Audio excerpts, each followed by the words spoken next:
ત્વમેવ સર્વમ મમ રંગદેવ. દત્ત ભાગવતનું બિરુદ પામેલ શ્રી રંગ અવધૂત શ્રી વિરચિત શ્રી ગુરુલીલામૃત ગ્રંથ આવાગમનના ફેરામાંથી મુક્ત કરાવે છે. જાણે બ્રહ્મરસાસ્વાદે ભર્યો નર્યો ગ્રંથ સાધ્યંત. આ વરદ અને ઔપાસનિક ગ્રંથને રંગબાળ શ્રી જગદીશાનંદજીએ સરળ અને સંક્ષિપ્ત ગદ્ય લેખન રૂપે વર્ષના દરેક દિવસ માટે એક પેજ તેમ 364 પેજમાં આ શ્રીરંગ બ્રહ્મરસાસ્વાદનું સર્વને રસપાન કરાવ્યું છે. તે ક્રમમાં દરરોજ શ્રવણ કરીએ. દત્તબાવનીના ગાન પછી આ એક પેજનું પઠન કરવું શ્રેયસ્કર છે. સપ્તાહ 23 શનિવાર. અલગજી કહે છે કે નિરંજન માતાના વચન પ્રમાણે નરહરિએ 1 વર્ષ ઘરમાં રહી અગણિત લીલા કરી. મનોવેગે કાશી ક્ષેત્રમાં જઈ પોતાની ઈચ્છા પ્રમાણે વાસ કર્યો. અષ્ટાંગ યોગનો અભ્યાસ કરવા માંડ્યો. આ રીતે તે યોગીશ્વર લોકોને આચરણ દ્વારા ઉપદેશ આપવા લાગ્યા. કૃષ્ણ સરસ્વતી નામના વૃદ્ધ અને પ્રસિદ્ધ એવા સંન્યાસીને ગુરુ કરીને તેમણે ખૂબ જ આનંદથી તેમની પાસેથી દંડ ગ્રહણ કર્યો અને નૃસિંહ સરસ્વતી નામથી દીક્ષા ગ્રહણ કરી ભૂમંડળમાં વિચરવા લાગ્યા. તે બદ્રિકાશ્રમમાં જઈને કેદાર વગેરે સ્થાનમાં ગયા. બદ્રીનારાયણનું દર્શન કર્યું. પછી મેરુની પ્રદક્ષિણા કરીને તે ગંગા સંગમે આવ્યા. કેટલાક અજ્ઞાનથી ગુરુ ભક્તિને ન સમજતા ગુરુનો ત્યાગ કરી ભટકતા જીવોને આત્મજ્ઞાન દઈ ગુરુ ભક્તિ દ્રઢ કરી જીવન મુક્ત કર્યા.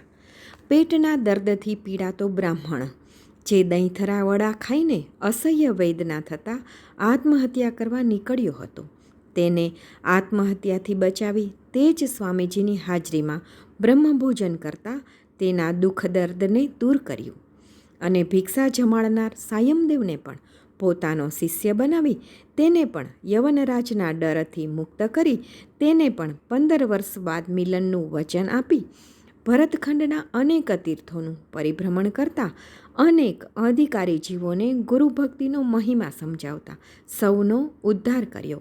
આમ તીર્થાટનનું વિચરણ કરતાં કરતાં કૃષ્ણા તટના પશ્ચિમે ભુવનેશ્વરી સાનિધ્યે ઔદુંબર મૂળે ચાતુર્માસ કરવા મુકામ કર્યો. કરવીર કોલ્હાપુરના એક બ્રાહ્મણનો પુત્ર બધી વિદ્યા પ્રાપ્ત કરવા માટે દેવીની પાસે તપ આચરતો હતો. દેવી પ્રસન્ન ન થતાં તેણે પોતાની જીભ દેવીની પાસે મૂકી. તે દેવીને તેણે કહ્યું, નૃસિંહ સરસ્વતીની કૃપાદ્રષ્ટિના અવલોકનથી તે તને વેદશાસ્ત્ર સંપન્ન કરશે. એમ કહી તેને તે સ્થાને મોકલ્યો. ઔદુંબર છોડીને પંચગંગાના પરમ પવિત્ર સંગમ સ્નાને જઈને શ્રી નૃસિંહ સરસ્વતીએ ત્યાં પૂરા 12 વર્ષ પરમ આનંદથી વાસ કર્યો. ત્યાં અમરેશ્વર મહાદેવનું અતિ મનોહર લિંગ છે. 8 તીર્થો છે, 64 યોગિનીઓ અને અન્નપૂર્ણા જ્યાં પ્રેમથી પોતાનો નિવાસ કરે છે.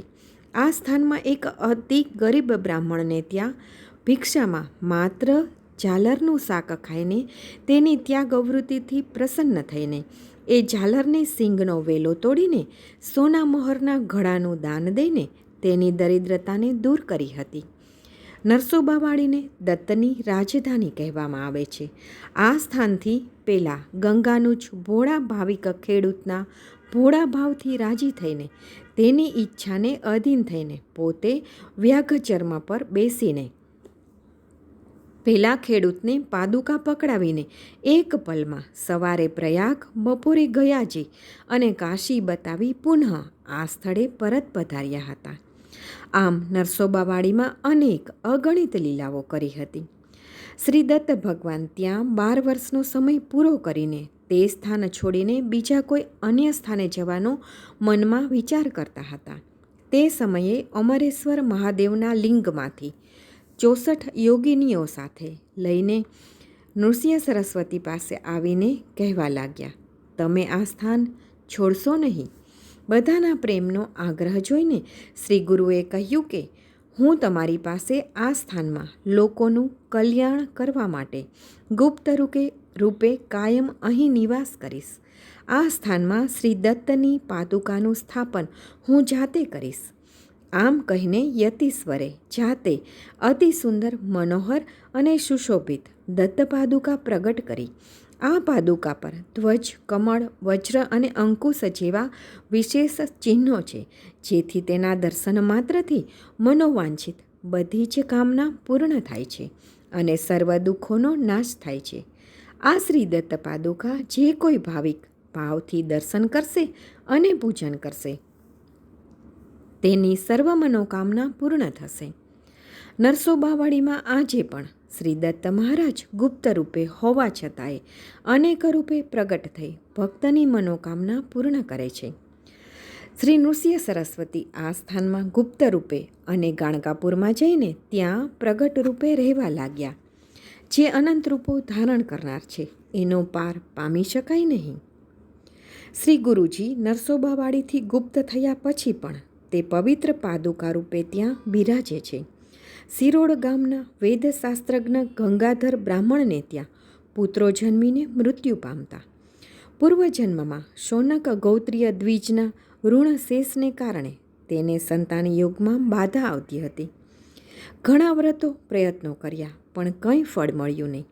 તેની પત્નીએ આ નિર્ગુણ પાદુકાનું શ્રદ્ધાભાવથી અર્ચન કરતા સ્વામીજીએ સ્વપ્નાદેશથી તેને ઉગારી તેના પુત્રને જીવતદાન આપ્યું.